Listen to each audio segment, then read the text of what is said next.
A couple years ago, my dad and I took my two daughters on a short vacation. There's this little tourist town about 30 minutes north of where my parents live. So we spent a couple nights at the grandparents' house, then a couple nights at the Holiday Inn Express in this tourist town. And it was a cost-effective way to make it feel like a fun trip.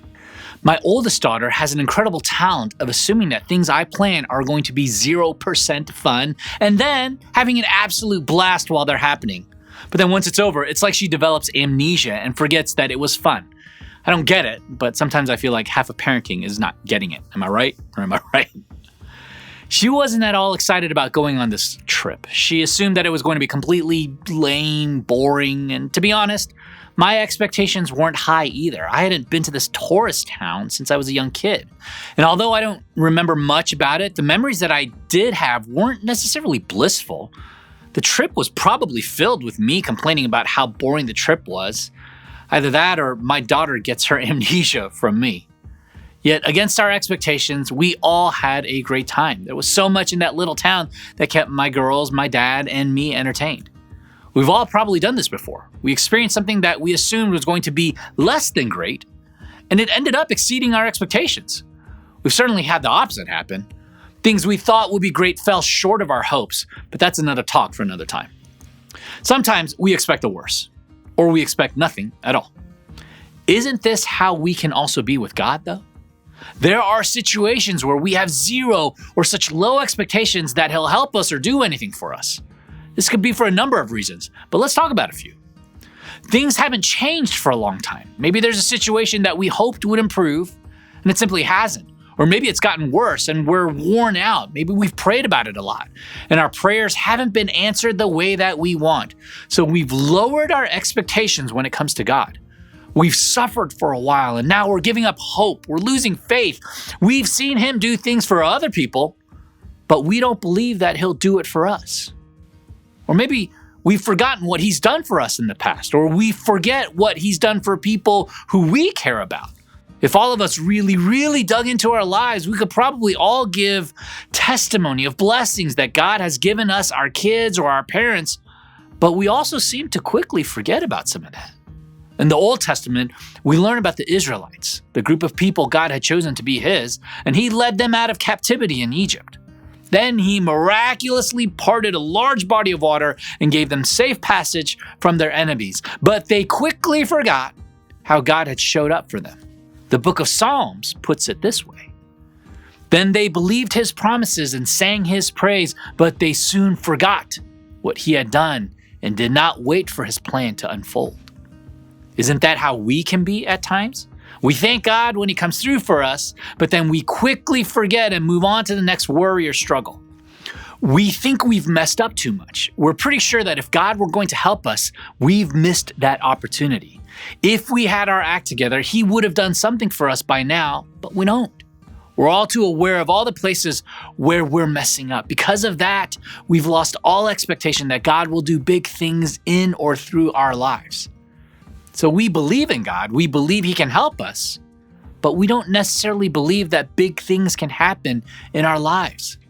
So we go to church and walk through the motions because we're supposed to, but we've lost our passion. We call ourselves spiritual, but we don't necessarily have faith in the supernatural. We're too cynical to believe in the miraculous. In this series, we've been talking about how when Jesus was on earth, He revealed the heart of God because He is God. We've been looking at some of Jesus' interactions with people and trying to discover what they show us about the character of God. If you feel like you've lost some of your passion or expectation that God can work in you or through you, today is a perfect day for you to be here. I hope that the interaction we're looking at today will infuse some life back into you. In today's interaction, Jesus was surrounded by a large crowd of people. When Jesus' ministry went public, big crowds were typical. After all, when people hear that someone can heal sickness, a lot of people are going to show up. Jesus was approached by a man who begged Jesus to heal his daughter. He asked Jesus to come to his house and pray for her, and Jesus agreed. So Jesus and His disciples began to walk with this man. And at the time, Jesus had another interaction that's recorded in the Gospel of Mark in the New Testament. Check it out. A large crowd followed and pressed around Him. and a woman was there who had been subject to bleeding for 12 years. She had suffered a great deal under the care of many doctors and had spent all she had, yet instead of getting better, she grew worse. When she heard about Jesus, she came up behind him into the crowd and touched his cloak, because she thought, "If I just touch his clothes, I will be healed." Immediately, her bleeding stopped and she felt in her body that she was freed from her suffering. This woman's issue prohibited her from being in public. She wasn't allowed to be around other people. She certainly wasn't supposed to reach out and touch anyone, but she was desperate. She knew she'd be healed if she could simply touch Jesus' clothes. Talk about faith. After 12 years with a worsening condition, it would have been easy for this woman to take on a position of hopelessness. I mean, isn't that what we do? She could have talked herself out of taking a risk and going after Jesus, but she held on to her sense of expectation. And the story continues. At once, Jesus realized that power had gone out from him. He turned around in the crowd and asked, "Who touched my clothes?" "You see the people crowding against you," his disciples answered, "and yet you can ask, 'Who touched me?'" Why did Jesus ask this question out loud? He realized that someone drew power from him. He could have just kept everything to himself. Remember, he and the disciples were on their way to a man's house to pray for his daughter.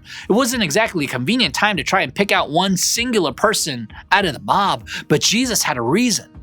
The story goes on. But Jesus kept looking around to see who had done it.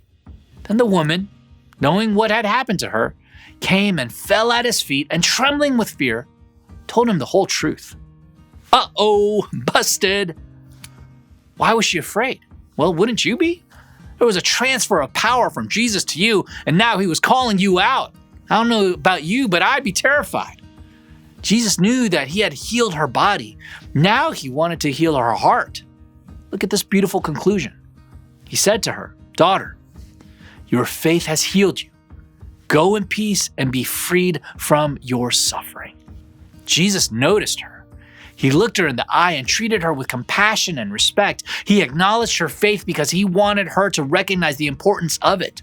Obviously, his power was a huge deal, but so was her faith. Jesus not only declared her clean physically, but also spiritually. Now notice the first word that Jesus said, daughter.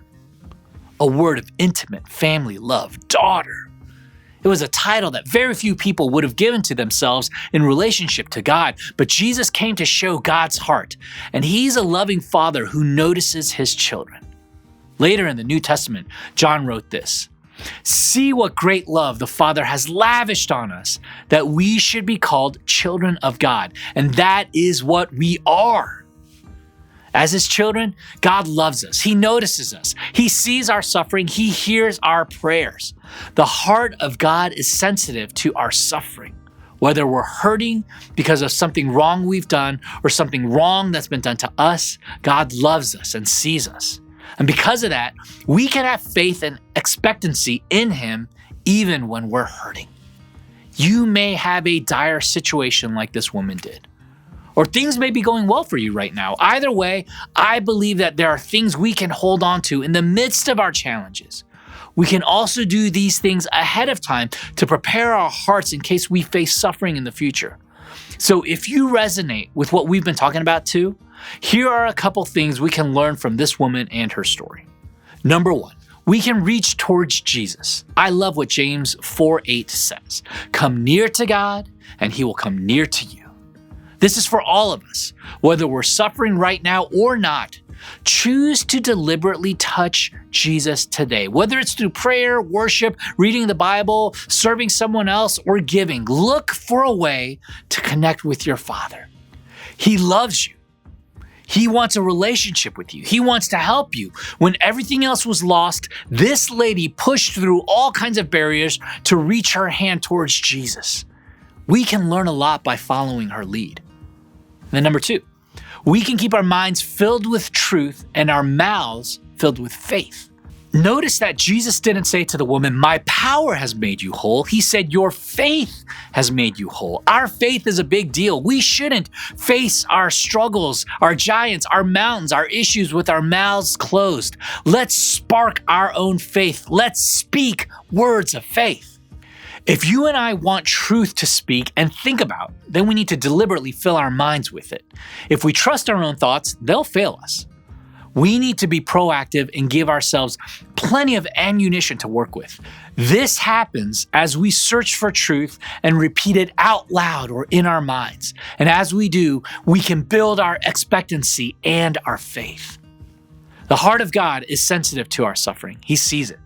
He loves us and cares about what we're going through. No matter how impossible our situation might seem, God cares. So bring it to Him. Go after Him. Don't live in hiding or cynicism anymore. Like this woman, we can stretch our faith and reach out to Him.